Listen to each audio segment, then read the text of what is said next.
Tu veux quoi en quantité, Véro?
Vous êtes ce soir présenté dans le cadre du Festival de la chanson française. Qu'est-ce que ça fait pour vous d'être invité à ce festival ? Ah ben c'est génial, tout Parce que simplement. la sélection a été très très dure. Ben oui, il faut croire que j'ai eu beaucoup de chance en fait. C'est de la chance. Écoutez, je sais pas. Toujours est-il qu'on est là et voilà, c'est génial. On est ravis. C'est un petit peu inespéré parce que c'est vrai que le groupe s'est formé il n'y a pas tellement longtemps. Au départ, c'était un projet personnel et donc j'avais sorti un premier album autoproduit donc qui s'appelle Tic Tac Mania, sur lequel j'ai travaillé avec Jean-Paul Bondifala qui est un guitariste. Et puis j'ai un petit peu, on va dire, galéré à trouver mon groupe. Et heureusement, je l'ai trouvé quelque temps avant le festival, ce qui m'a permis voilà, d'être sélectionnée aussi pour être là ce soir. Pourquoi Initial CC ? Alors Initial CC, justement parce que finalement la première chanson que j'ai réussi à écrire, et elle est venue d'un coup, je l'ai vraiment écrite en 5-10 minutes, le temps de l'écrire en fait, c'est après avoir écouté les chansons de Gainsbourg. Donc c'était une analogie à la chanson de Gainsbourg justement. Exactement, voilà, c'est Initial bébé, ouais, voilà, c'est exactement ça. Et puis CC, Céline, voilà, c'est pas très loin de mon prénom, donc ça me parlait bien. Et puis j'aime bien aussi le fait que finalement on sache pas trop ce qui se cache derrière Initial CC. Est-ce que c'est un groupe, est-ce que c'est une personne, est-ce que c'est une femme, un homme, on sait pas. Vous aimez bien ce côté un peu mystérieux qui se dévoile pas forcément complètement. Oui, j'aime bien parce que je trouve que dans l'art, ce qui est intéressant aussi, c'est ce que les gens peuvent projeter. Donc moi, ça m'éclate toujours quand j'entends quelqu'un qui va interpréter une de mes chansons dans un sens auquel j'avais pas du tout pensé. Et je trouve ça génial. Je me dis ah oui tiens c'est marrant, j'ai pas pensé à ça. Ce soir vous jouez dans un lieu qui est pas du tout anonyme pour vous. Non, effectivement. C'est fort en symbolique. Oui, c'est très fort en symbolique parce que effectivement le restaurant Les Deux Frères déjà est tenu par deux amis. Par ailleurs, je travaille pour ces deux amis, je travaille pour leur communication et en fait, c'est vrai que ça a été un petit peu le hasard, très sincèrement. C'est-à-dire que quand j'ai démarché Patricia Pellissier, je m'y suis prise un petit peu tardivement, donc toutes les scènes étaient prises et je pense que Patricia avait aussi dans l'idée de trouver des nouveaux lieux pour le festival. Donc on a pensé ensemble aux Deux Frères et je crois que c'était finalement une très bonne idée.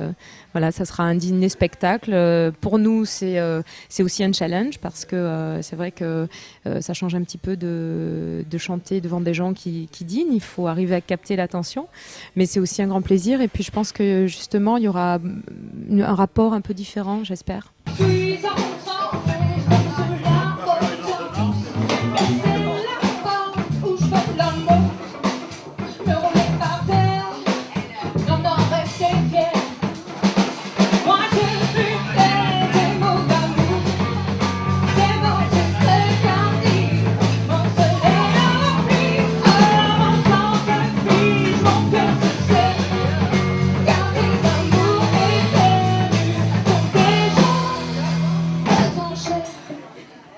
Vous avez fait votre album en 2007. Oui. Donc 2005-2006, il s'est passé quelque chose qui a dit à un moment, il faut que je me mette à écrire et à chanter. Comment c'est venu ? Alors, c'est venu parce que, effectivement, presque du jour au lendemain, quand j'ai eu 30 ans, je me suis dit, bon, allez, maintenant, il faut assumer le fait que tu adores chanter, que peut-être tu vas en faire ton métier. Parce que jusqu'alors, en fait, je l'assumais pas. J'avais une autre vie dans la communication. C'était passionnant, très prenant, mais du coup, ça laissait pas beaucoup de place pour le chant. Donc, à partir du moment où j'ai mis un pied dans le chant, c'est-à-dire j'ai intégré un groupe amateur de musiciens, là, j'ai vraiment réalisé à quel point j'avais du temps à rattraper. Et donc, assez rapidement, ça m'est apparu une évidence d'écrire mes textes, en fait, parce que les quelques textes qu'on m'avait proposés, en fait, ne me parlaient pas. Enfin, je me voyais pas. Vous aviez envie d'écrire, vous. Oui. Alors, ces textes, ils nous parlent de quoi? Alors, il parle, je dirais, il parle des petites choses de la vie, des choses qui peuvent nous toucher. Alors, c'est vrai que j'emploie beaucoup le jeu. Les gens pensent que c'est beaucoup ma vie. Pas forcément. C'est pas toujours mes histoires. Mais c'est vrai que voilà, j'ai une écriture aussi assez spontanée. Donc, quand j'ai une émotion, quelque chose que je vais lire ou que je vais entendre, ou quelquefois ça peut être des mots prononcés par des amis ou des gens que je connais. Alors, ils le savent pas toujours d'ailleurs. Ça peut déclencher effectivement l'envie d'écrire. Voilà, c'est toute une réflexion sur la vie d'aujourd'hui, je crois, qui est pas toujours évidente non plus dans cette société de consommation où il faut aller vite, où il faut être performant. Tout ça, ça me questionne beaucoup. Alors, vous avez un père artistique? Oui, tout à fait. Oui, effectivement, Gainsbourg. Gainsbourg, ouais, donc ouais. un personnage important dans votre évolution, parce que vous avez beaucoup chanté Gainsbourg. Oui. Et aujourd'hui, Gainsbourg, quel impact il a sur vous? J'adore sa voix, je trouve qu'il était d'une modernité rare. Puis je trouve que c'est un artiste complet, c'est-à-dire il avait une très belle plume, il maniait les mots comme personne, en même temps il faisait sonner les mots. Moi, je suis très sensible à ça. Les anglo-saxons savent très très bien le faire, c'est-à-dire prendre des sonorités qui sont chantantes déjà et qui naturellement donnent une musique en fait au texte. C'est un moment fort, la scène, pour vous? Ah bah oui, moi j'adore ça, c'est un moment unique, c'est-à-dire qu'il y a à la fois ce qu'on partage avec les musiciens, et puis il y a aussi ce qu'on peut partager avec le public, et donc ça c'est quand même formidable quand on est chanteur, je crois que quand même on fait beaucoup ce métier pour ça. Tu t'attardes un peu dans le noir de mes yeux, tu peux y voir combien ton avis compte peu, car je suis belle, je suis belle, c'est comme belle, si tu l'es, je suis belle, c'est comme ça, je suis blanche, je n'ai pas le ballon, même mon corps est bien droit. Alors, dans les thèmes, vous travaillez beaucoup autour des rapports hommes-femmes. À quel titre ça vous paraît aujourd'hui, ça vous interpelle? Mais parce que c'est jamais évident, je crois. Déjà, les rapports humains, c'est jamais évident. Et finalement, plus on avance dans la vie, plus on se dit, ah ben là, c'est bon, j'ai compris. Et en fait, non, on n'a jamais rien compris.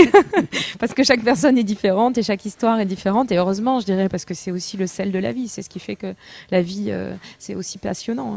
Heureusement, on n'a pas fait le tour des choses. La fuite du temps aussi, c'est un de vos thèmes que vous aimez bien. C'est une peur? C'est quelque chose que vous vivez comme difficile, la fuite du temps, ou alors comme quelque chose d'apaisant, justement Non, je le vis pas particulièrement sereinement. Ouais. Non. Alors pour la petite histoire, en fait, je devrais pas le dire, mais bon, c'est pas très glorieux. En fait, le nom de l'album Tic Tac Mania a oui, trouvé. Tic Tac Mania, hein, ouais. c'est pas neutre comme nom. Non, pas du tout. A trouvé ses origines, je dirais, de deux manières. La première, c'est qu'effectivement, j'avais tout ce retard à rattraper, puisque en fait, le chant a toujours été là. C'est un rêve de petite fille, en fait. Au fond, j'ai toujours su. Enfin, j'ai toujours voulu faire ça. Un jour, je me suis dit, bon, ok, c'est un rêve, et tu peux continuer à rêver toute ta vie, et voilà, il se passera jamais rien. Et à un moment, ça a été décidé, j'y vais. Oui, voilà. Et il y a quelque chose qui a provoqué le déclic? Le temps. Le tic-tac du temps. Voilà, le temps qui passe, en fait. Je me suis dit, bon, ben là, voilà, bientôt 30 ans, il est grand temps de se regarder en face et de dire haut et fort, voilà, que c'est ça que tu veux faire. Il y a un moment où, dans une de vos chansons que vous allez présenter, vous dites « La terre, je la vois d'en haut ». Oui. C'est très joli comme expression. Oui, bah, c'est-à-dire que quelquefois, le monde est cruel. Le monde, les rapports humains sont cruels. Et quand on a une certaine sensibilité, c'est très difficile de d'affronter ça, je trouve. Donc, on a plusieurs possibilités qui s'offrent à nous. Hein. C'est effectivement de souffrir, de porter sa peine, ou alors de prendre un petit peu de la hauteur et de regarder ça, voilà, d'un petit peu en prenant de la hauteur et de se dire bon, ben finalement, c'est pas si grave. D'essayer de relativiser les situations qui peuvent être quelquefois dramatiques aussi. Voilà. Votre couleur préférée? Ah, couleur préférée, j'hésite entre le jaune et le rouge. Et pourquoi? Le jaune parce que c'est solaire. Ouais. Vous êtes une solaire? Comment? Vous êtes une solaire? Ben, en tout cas, je suis une grande optimiste, je crois.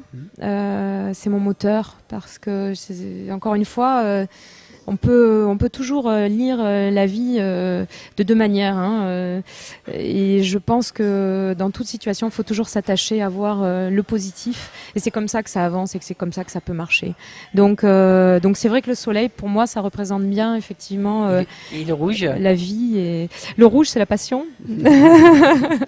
Voilà. Alors, aujourd'hui, pour vous, est-ce que la chanson française, ça a du sens? Ah oui, bien sûr, ça a du sens. Il y a beaucoup de nouveaux arrivants en plus, donc c'est vrai que je pense à des filles comme Camille, par exemple. Je connais pas à fond ce que fait Camille, mais en tout cas, je suis quand même très sensible et je trouve ça très original, très recherché. J'adore les Rita Mitsuko aussi. Je suis une fan absolue. Voilà. Et puis bon, après, il y a plein d'autres noms, bien entendu, hein, les Bachung, etc.